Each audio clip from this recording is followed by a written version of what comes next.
Hello दोस्तों। भारतवर्ष एक ऐसा देश है जहाँ पर बहुत सारे फेस्टिवल मनाए जाते हैं। हर फेस्टिवल का एक अपना महत्व है और किसी न किसी ऐसी चीज़ से रिलेट करता है जो पास्ट में घटित हुई होती है और उसमें कुछ न कुछ ऐसा छुपा हुआ होता है जो हमें वैल्यू प्रोवाइड करता है। तो जैसे पहले दशहरा होता है, दशहरे के बाद जो है दिवाली आती है और फिर होली आती है। ये लगातार सिलसिला जो है चलता रहता है और हम लोग मिल कर के इन फेस्टिवल्स को मनाते हैं और बहुत एन्जॉय करते हैं। अब एन्जॉय की बात करूँ तो इसमें नाच, गाना, मस्ती करना, आपस में खेलना, मिलना-जुलना, मिठाइयाँ बाँटना या इस प्रकार की जो प्रोसेसेस हैं, वो जारी रहते हैं। हम लो आपस में मिलते हैं, रिलेटिव्स आपस में मिलते हैं, दोस्त आपस में मिलते हैं, खूब मस्ती करते हैं।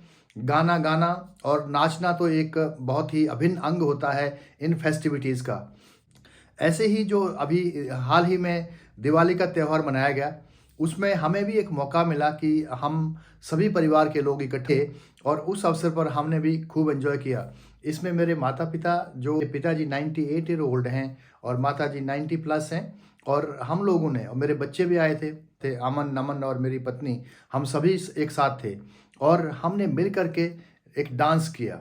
तो डांस करना वैसे तो नॉर्मली हमें नहीं आता है, ऐसा कुछ ज़्यादा अच्छा डांस नहीं आता है, लेकिन ठीक है बच्चे कर लेते हैं और जब भी हम एक साथ होते हैं कभी तो हम माध्यम से और डांस के माध्यम से अपनी इकट्ठे होने का जो खुशी होती है उसका इजहार करते हैं नॉर्मली। तो इस बार एक और एडिशनल इसमें एक स्टेप जुड़ गया। माता पिताजी हैं वो भी मेरे साथ थे और हम लोग सभी इकट्ठा थे। हालांकि कहने में तो ये है कि मेरे माता पिताजी ने कभी डांस नहीं किया हो शायद, लेकिन यहाँ पर क्योंकि अमन और नमन भी साथ थे और हम सभी लोग साथ थे, तो उन्होंने भी इस कोशिश की इस बार कि डांस किया जाए। लेकिन जैसा भी किया, लेकिन उनके इस छोटे से डांस करने के प्रयास लगता है कि आशीर्वाद उनका मिला है। तो ये एक बहुत बड़ी बात हम लोगों के लिए है, यादगार रहती है। पता नहीं कब किसने चले जाना है, छोटा हो बड़ा हो, पता नहीं किसका नंबर पहले आएगा, कोई पता नहीं होता इस संसार में। तो ये जो एक इवेंट रहा, बहुत आनंद आया और छोटा एक खुशी का माहौल था और खुशी का इजहार करने के लिए जो प्रयास किया आपके सामने प्रस्तुत है।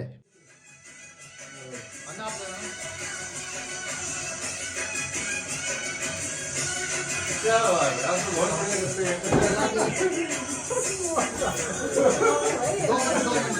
कोई नहीं, आ जाओ।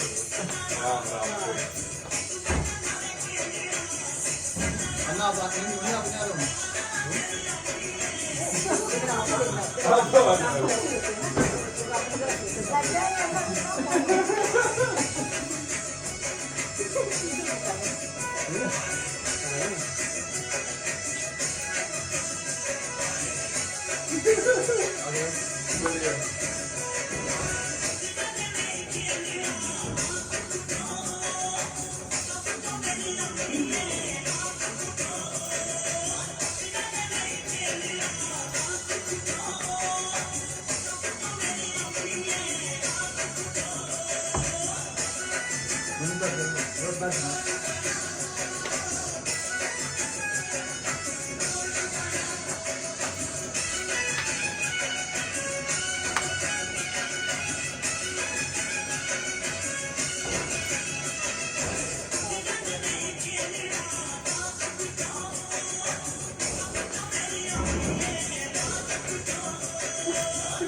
क्या बात है, क्या बात है।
जीकर खिचड़ी बनानी।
वो कितना दिया उन्होंने 24 आवर करके सर नोट तो पेट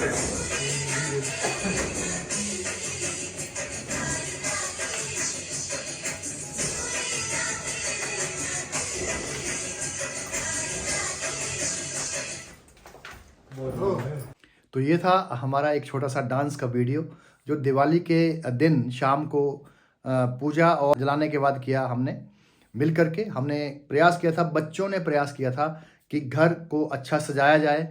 और क्योंकि हम यहाँ पर एक ऑफिशियल रेजिडेंस में रहते हैं, मकान में रहते हैं, तो उसको भी सजाया बच्चों ने। खूब सारी जो आजकल जो लड़ियाँ आती हैं लाइट की वो लगाई थी, और उसके अलावा खूब सारे दिए जलाए।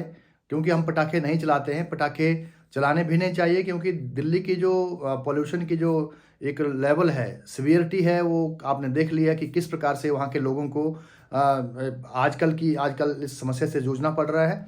और अगर हम पटाखे यहाँ भी चलाते रहेंगे जिस प्रकार से लोग करते हैं, कुछ जो इररिस्पॉन्सिबल लोग होते हैं, वो अपने पर्यावरण के प्रति कितने जिम्मेदार होते हैं। दिवाली पे हम डांस करें, गाने गाएं, कुछ ऐसे नए काम करें, आपस में डिस्कशंस करें, क्विज़ करें, या बारे में श्री राम जी के बारे में बातचीत करें, उनके दिखाए गए रास्तों के बारे में चर्चा करें, या अपने बच्चों को ये सिखाएं कि किस प्रकार से उन्होंने त्याग किया और किस प्रकार से कहाँ पहुँचे।